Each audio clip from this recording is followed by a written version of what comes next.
Hello friends, welcome to smile talk paramedical channel. Good evening to all. ಈ ವಿಡಿಯೋದಲ್ಲಿ ನೀವು screen ಮೇಲೆ ತೋರಿಸ್ತಾ ಇದ್ದೀರಿ. ಇದನ್ನು ನನಗೆ ಒಂದು 2 ವಿದ್ಯಾರ್ಥಿಗಳು ಟೆಲಿಗ್ರಾಮಲ್ಲಿ ಶೇರ್ ಮಾಡಿರುವಂಥದ್ದು ಮತ್ತು ವಾಟ್ಸಪ್ಪಲ್ಲಿ ಶೇರ್ ಮಾಡಿರುವಂಥದ್ದು.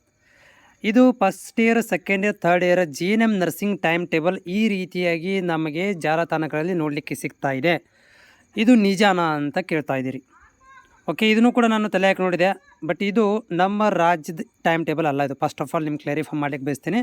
ಇದು ನಮ್ಮ ರಾಜ್ಯದ ಟೈಮ್ ಟೇಬಲ್ ಯಾಕಲ್ಲ ಅಂತಂದರೆ, ಈ ರೀತಿ ಡೂಡು ಅಂತ ನಮ್ಮ ರಾಜ್ಯದವರು ಹಾಕೋದಿಲ್ಲ, ಮೊದಲೇ ಮಾತು. ಹೌದಾ? ಆಮೇಲೆ ಎರಡನೇದು, ಇದು ನೋಡ್ಬೋದು, ನ್ಯೂ ರೆಗ್ಯುಲೇಷನ್ ಅಂತ ಬರ್ತಾ ಇದೆ. ನಮಗೆ ನ್ಯೂ ರೆಗ್ಯುಲೇಷನ್ ಯಾವುದೂ ಇಲ್ಲ. ರಿವೈಸ್ಡ್ ಸಿಲೆಬಸ್ಸು, ನ್ಯೂ ರೆಗ್ಯುಲೇಷನ್ ಅಂತ ನಮ್ಮ GNM ನರ್ಸಿಂಗಲ್ಲಿ ಇಲ್ಲ. ಹೀಗಾಗಿ ಇದು ನಮ್ಮ ರಾಜ್ಯದಲ್ಲ.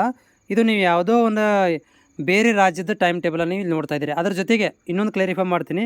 First year, second year, third year ಈ ರೀತಿ ಕೊಟ್ಟಿದ್ದಾರೆ. ಇಲ್ಲಿ ಯಾವುದು ಕೂಡ ಸಿಗ್ನೇಚರ್ ಇಲ್ಲ. ನಮ್ಮ ರಾಜ್ಯದಲ್ಲಿ ಕಂಪಲ್ಸರಿಯಾಗಿ ಏನು ಮಾಡ್ತಾರೆ ಅಂದರೆ, ಈ ಭಾಗದಲ್ಲಿ ಸಿಗ್ನೇಚರ್ ಮಾಡ್ತಾರೆ. ಆಮೇಲೆ ಇನ್ನೊಂದು ಅಂದರೆ GNM ನರ್ಸಿಂಗ್ ಎಕ್ಸಾಮಿನೇಷನ್ AP ಅಂತಿದೆ. ಇದು ಮೇ ಬಿ ಆಂಧ್ರ ಪ್ರದೇಶದಾಗಿರ್ಬೋದು, ನನಗೆ ಅನ್ನಿಸ್ತಾ ಇದೆ. ಇದು ಆಂಧ್ರ ಪ್ರದೇಶದಾಗಿರ್ಬೋದು. AP GNM ನರ್ಸಿಂಗ್ ಎಕ್ಸಾಮಿನೇಷನ್ APದು ಇರ್ಬೋದು. ಇದು ಇಲ್ಲಿ ಡೂಡು ಅಂತಿದೆಯಲ್ಲ, ಈ ರೀತಿ ನಮ್ಮ ಕರ್ನಾಟಕದವರು ಮಾಡೋದಿಲ್ಲ. ಸೊ ಹೀಗಾಗಿ ಇದು ಸ್ಪಷ್ಟೀಕರಣ ಮಾಡಲಿಕ್ಕೆ ಬಯಸ್ತೀನಿ. ಪ್ಯೂರ್ ಆಗಿ ಹೇಳ್ತಾ ಇದ್ದೀನಿ. ಇದನ್ನು ಕೂಡ ಮಾಹಿತಿ ಕೆಲೆ ಹಾಕಿದಾಗ ಇಲ್ಲಿ ನಮಗೆ ಭಾಳಷ್ಟು ತಪ್ಪುಗಳು ಕಾಣಿಸ್ತಾ ಇದ್ದಾವೆ. ಇದು ನಮ್ಮ ಕರ್ನಾಟಕದ GNM ನರ್ಸಿಂಗ್ ಬೋರ್ಡಿಗೂ ಸಂಬಂಧ ಇಲ್ಲದೆ ಇರುವಂತಹ ಒಂದು ಟೈಮ್ ಟೇಬಲ್ ಇದಾಗಿದೆ. ಅದರ ಜೊತೆಗೆ ಇನ್ನು ಕ್ಲಾರಿಫೈ ಮಾಡಿಸಿಬಿಡ್ತೀನಿ. ನಮ್ಮ ಇದರಲ್ಲಿ ಆಫಿಷಿಯಲ್ ವೆಬ್ಸೈಟಲ್ಲೂ ಕೂಡ ನಿಮ್ಗೆ ತೋರಿಸಿಬಿಡ್ತೀನಿ. ಸೊ ಇದು ನಮ್ಮ ಕರ್ನಾಟಕದ ವೆಬ್ಸೈಟ್. ಇದು ಕರ್ನಾಟಕ GNM ನರ್ಸಿಂಗ್ ಬೋರ್ಡ್ ವೆಬ್ಸೈಟು. ಇಲ್ಲಿ ಕೂಡ ಏನಂತಂದರೆ, first year, second year, third ಇಯರ್ದು ಟೈಮ್ ಟೇಬಲ್ ಅಂತ ಇಲ್ಲ. ಓನ್ಲಿ ಥರ್ಡ್ ಇಯರ್ದು ಮಾತ್ರ ಬಿಟ್ಟಿದ್ದಾರೆ.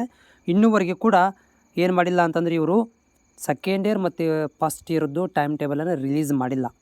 ಅಲ್ಲಿ ಬಂದಿರುವುದು ಅದೊಂದು ಯಾವುದೋ ಎಲ್ಲದೋ ತೊಗೊಂಬಂದು ಯಾರ್ಯಾರು ಏನೇನೋ ಮಾಡಿದ್ದಾರೆ. ಆದರೆ GNM ನರ್ಸಿಂಗ್ ವೆಬ್ಸೈಟಲ್ಲಿ ಇದರ ಬಗ್ಗೆ ಯಾವುದೇ ಥರಂಥ ಸ್ಪಷ್ಟತೆಯನ್ನು ಕೊಟ್ಟಿಲ್ಲ. ಇಟ್ ಮೀನ್ಸ್ ಇನ್ನೂ ಸ್ವಲ್ಪ ನಿಮಗೆ ಸೆಕೆಂಡ್ ಇಯರ್ ಮತ್ತು ಫಸ್ಟ್ ಇಯರ್ದಲ್ಲಿರುವಂಥ ಅಭ್ಯರ್ಥಿಗಳಿಗೆ ಸ್ವಲ್ಪ ತಡವಾಗುತ್ತೆ ಟೈಮ್ ಟೇಬಲ್ ಬರಲಿಕ್ಕೆ. ಆಫಿಷಿಯಲ್ ಅನೌನ್ಸ್ಮೆಂಟ್ ಆದರೆ ನಾನು ಕೂಡ ನಿಮಗೆ ಮಾಹಿತಿಯನ್ನು ಕೊಡ್ತೇನೆ. ಬಟ್ ಇವಾಗ ನೀವು ಏನು ಶೇರ್ ಮಾಡಿದ್ದೀರಾ, ನಿಮ್ಮ ಹತ್ರ ಬಂದಿದೆ, ಇದು ಫೇಕ್ ಆಗಿದೆ.